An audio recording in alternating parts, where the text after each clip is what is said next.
Hi friends, அஸ்ஸலாமு அலைக்கும். இன்றைக்கி நம்ம சேனலில் பார்க்க போகிறது சூப்பரான ஒரு கார வடை திருநெல்வேலி ஸ்பெஷல். இதுக்கு வந்து நான் 1/2 கிலோ பட்டாணி பருப்பு எடுத்திருக்கேன். 1/2 கிலோ பட்டாணி பருப்புக்கு 50 கிராம் வெள்ளை உளுந்து சேர்த்துக்காங்க. 2 மணி நேரத்துக்கு முன்னாடி ஊற வச்சு நல்லா கழுவி வடிகட்டிக்கலாம். 1 கிலோ பட்டாணி பருப்புக்கு 100 கிராம் வெள்ளை உளுந்து தான் சரியான அளவு. இப்போ நல்லா தண்ணியை விறுத்துட்டு இப்போ நம்ம கிரைண்டரில் ஆட்டிக்கலாம். நானும் எத்தனையோ முறை மிக்சியில் போட்டு இதே அளவு பருப்புகளோடு சேர்த்து மிக்சியில் போட்டு பார்த்தேன். ஆனால் டீ கடையில் கிடைக்கிற அதே டேஸ்ட்டு பர்ஃபெக்டான வடை எனக்கு வரலை. அந்த டீ கடையில் இருக்கிற மாஸ்டர்கிட்ட நான் கேட்டு அவங்க சொன்ன மெத்தடு தான் இது. கிரைண்டரில் தான் போடணும். பருப்பு அளவும் சொன்னாங்க. 1 கிலோ பட்டாணி பருப்புக்கு 100 கிராம் உளுந்து சேர்த்துக்காங்க சொன்னாங்க. 2 மணி நேரம் தான் ஊற வைக்க சொல்லியிருக்காங்க. நீங்களும் அதே மாதிரி செய்யுங்க. நானும் அதே மாதிரி செஞ்சேன். பர்ஃபெக்டான அதே திருநெல்வேலி ஒரிஜினல் கார வடை எனக்கு கிடச்சிது. நான் செஞ்ச மாதிரி நீங்களும் செஞ்சு பாருங்கள். வீடியோ ஸ்கிப் பண்ணாமல் பாருங்கள். நிறைய நேயர்கள் வந்து நம்ம வீடியோவை பார்க்குறீங்க, சப்ஸ்கிரைப் பண்ணாமல் பார்க்குறீங்க. ஃப்ரெண்ட்ஸ், தயவு செஞ்சு நம்ம சேனலை சப்ஸ்கிரைப் பண்ணுங்கள். உங்களுக்காக நான் நிறைய வீடியோ போட காத்திருக்கேன்.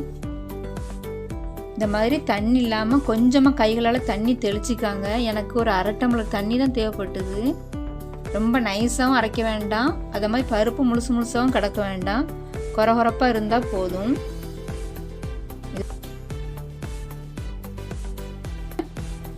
இந்த மாதிரி பக்கம் வந்த பிறகு அள்ளிக்காங்க. இந்த மாதிரி இருக்கணும். நல்லா மாவு புசு புசுன்னு இருக்கும். அதே நேரத்தில் பருப்பும் நரன்னு இருக்கும். இப்போ நம்ம ஒரு வெங்காயத்தை எடுத்து சேர்த்துக்கலாம். கருவேப்பிலை, மல்லியெல்லாம் உங்கள்கிட்ட இருந்தால் சேர்த்துக்காங்க. 2 பச்சை மிளகா பொடியாக கட் பண்ணிக்காங்க. நீங்கள் மாவு ஆட்டும் போது உப்பு போட்டுக்கலாம், இல்லாட்டா இந்த ஸ்டேஜில் நம்ம உப்பு சேர்த்துக்கலாம். இந்த மாவுக்கு தேவையான அளவு உப்பு சேர்த்துக்காங்க. உங்களுக்கு தேவைப்பட்டுடுச்சுன்னா நீங்கள் பெருஞ்சீரகம் போட்டுக்கலாம். பெருஞ்சீரகம் போட்டு அது கார வடை மாதிரி அது வரல, அதனால் நான் பெருஞ்சீரகம் சேர்க்கலை. போட்டு நல்லா தண்ணி இல்லாமல் இந்த பக்குவத்தில் மாவு இருக்கணும். ரொம்ப தண்ணியாக இருந்தால் எண்ணெய் குடிக்கும் ஃப்ரெண்ட்ஸ். இப்போ ஆயில் நல்லா ஹீட் பண்ணிக்காங்க.